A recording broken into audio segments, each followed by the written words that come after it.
প্রতি বছর কোন দিনটি বিশ্ব যক্ষ্মা দিবস ওয়ার্ল্ড টিবি ডে হিসাবে পালন করা হয়? 24শে মার্চ। 1882 সালে এই দিনে ডক্টর রবার্ট কচ যক্ষ্মার জীবাণু আবিষ্কার করেছিলেন। এই মরণব্যাধি নির্মূলে সচেতনতা বাড়াতে বিশ্বজুড়ে দিনটি পালিত হয়। ভারত ও কোন দেশের মধ্যে যৌথ নৌমহড়া বরুণ 2026 গতকাল আরব সাগরে শুরু হয়েছে? উত্তর হলো ফ্রান্স। ভারত ও ফ্রান্সের নৌবাহিনীর মধ্যে দ্বিপাক্ষিক কৌশলগত সম্পর্ক মজবুত করতে এবং সামুদ্রিক নিরাপত্তা নিশ্চিত করতে এই মহড়াটি আয়োজিত হচ্ছে। ওয়ার্ল্ড হ্যাপিনেস রিপোর্ট 2026 অনুযায়ী বিশ্বের সবচেয়ে সুখী দেশ কোনটি? ফিনল্যান্ড। টানা নবমবারের মতো ফিনল্যান্ড এই তালিকায় শীর্ষ স্থান ধরে রেখেছে। জীবনযাত্রার মান এবং সামাজিক নিরাপত্তার নিরিখে এই শিরোপা তাদের দেওয়া হয়েছে। ভারতের নতুন নৌবাহিনী প্রধান chief of the Naval staff হিসেবে গতকাল কে দায়িত্ব গ্রহণ করেছেন? অ্যাডমিরাল দীনেশ কে ত্রিপাঠী। তিনি অ্যাডমিরাল আর হরিকুমারের স্থলাভিষিক্ত হলেন। গতকাল দিল্লিতে এক অনুষ্ঠানের মাধ্যমে তিনি এই গুরুত্বপূর্ণ দায়িত্বভার গ্রহণ করেন। ভারতের কোন রাজ্য প্রথম এআই চালিত স্মার্ট স্কুল গতকাল উদ্বোধন করা হয়েছে? কেরালা। তিরুবনন্তপুরমের আধুনিক কৃত্রিম বুদ্ধিমত্তা প্রযুক্তির মাধ্যমে শিক্ষার্থীদের ব্যক্তিগত মেধা বিকাশের লক্ষ্যে এই বিশেষ স্কুলটি চালু করা হয়েছে।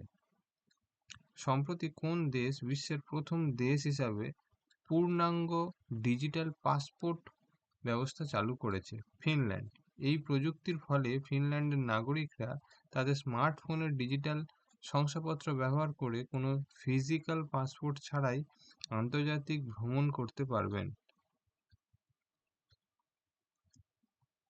গতকাল আইপিএল 2026 এর উদ্বোধনী ম্যাচটি কোন দুটি দলের মধ্যে অনুষ্ঠিত হলো?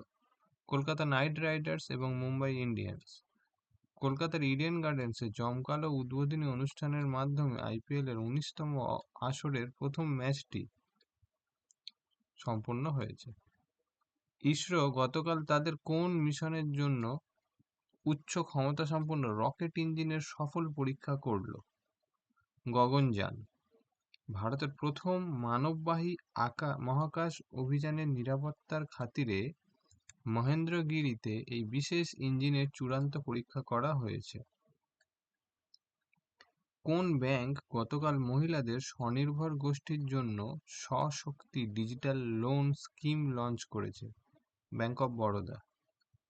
কেন্দ্রীয় সরকারের সহযোগিতায় গ্রামীণ মহিলা উদ্যোক্তাদের সহজে ইউপিআই ভিত্তিক ঋণের সুবিধা দিতে এই প্রকল্প আনা হয়েছে। প্রখ্যাত সাহিত্যিক মনোজ দাসের স্মৃতিতে কোন রাজ্য সরকার নতুন আন্তর্জাতিক সাহিত্য পুরস্কার দেওয়ার ঘোষণা করেছেন? উড়িষ্যা। উড়িষ্যা সরকার রাজ্য এবং দেশের গুণী লেখকদের উৎসাহিত করতে এই বিশেষ সম্মাননা প্রদানের সিদ্ধান্ত নিয়েছে। সম্প্রতি ভারতের কোন রেলওয়ে স্টেশনকে দেশের প্রথম সম্পূর্ণ সৌর বিদ্যুৎ চালিত স্টেশন হিসেবে ঘোষণা করা হয়েছে? Guwahati railway station. পরিবেশ দূষণ কমাতে এবং নবীকরণযোগ্য শক্তির ব্যবহার বাড়াতে এই স্টেশনের প্রয়োজনীয় সমস্ত বিদ্যুৎ এখন সৌরশক্তি থেকে উৎপন্ন করা হচ্ছে। গতকাল প্রকাশিত রিপোর্ট অনুযায়ী ভারতের কোন শহর সবচেয়ে পরিচ্ছন্ন শহরের তালিকায় পুনরায় শীর্ষে রয়েছে? ইন্দোর। স্বচ্ছ ভারত অভিযানের অধীনে ইন্দোর তার ধারাবাহিকতা বজায় রেখে দেশের সবচেয়ে পরিষ্কার শহরের তকমা ধরে রেখেছে। এখানে এই তিনটি কোশ্চেন কালকেরকারের যে কুইজের কোশ্চেন ছিল সেই তিনটি কোশ্চেনই। তো এর আনসার হচ্ছে 2026 সালের বিশ্ব আবহাওয়া দিবসের মূল থিম ছিল জলবায়ু কার্যের অগ্রভাগে, at the front line of climate action. প্রথম বিদেশি রাষ্ট্রপ্রধান হিসাবে কে ভুটানের সর্বোচ্চ বেসামরিক সম্মান order of the Druk Gyalpo পেয়েছেন? নরেন্দ্র মোদী। ভারত, মোজাম্বিক ও তানজানিয়ার মধ্যে আয়োজিত ত্রিপক্ষীয় নৌমহড়াটির নাম কি? IMT trilat 2026। চলো দেখে নেওয়া যাক আজকের কুইজের প্রশ্নগুলো। বলছে ভারত ও ফ্রান্সের মধ্যে আয়োজিত নৌমহড়াটির নাম কি? ভারতের প্রথম সম্পূর্ণ সৌরবিদ্যুৎ চালিত রেলওয়ে স্টেশন কোনটি? ওয়ার্ল্ড হ্যাপিনেস রিপোর্ট 2026 অনুযায়ী শীর্ষস্থানে থাকা দেশ কোনটি? এই 3টি প্রশ্নের উত্তর তোমরা কমেন্ট বক্সে কমেন্ট করো।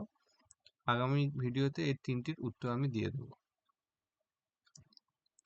আপনার প্রস্তুতিকে আরও মজবুত করতে আমরা প্রতিদিন এই ধরনের গুরুত্বপূর্ণ আপডেট নিয়ে আসি, তাই কোনো ক্লাস যাতে মিস না হয় তার জন্য এখনই সাবস্ক্রাইব করে রাখুন। নিয়মিত প্র্যাকটিস করুন, সাফল্য আসবেই। দেখা হচ্ছে আগামীকালের ক্লাসে। ধন্যবাদ।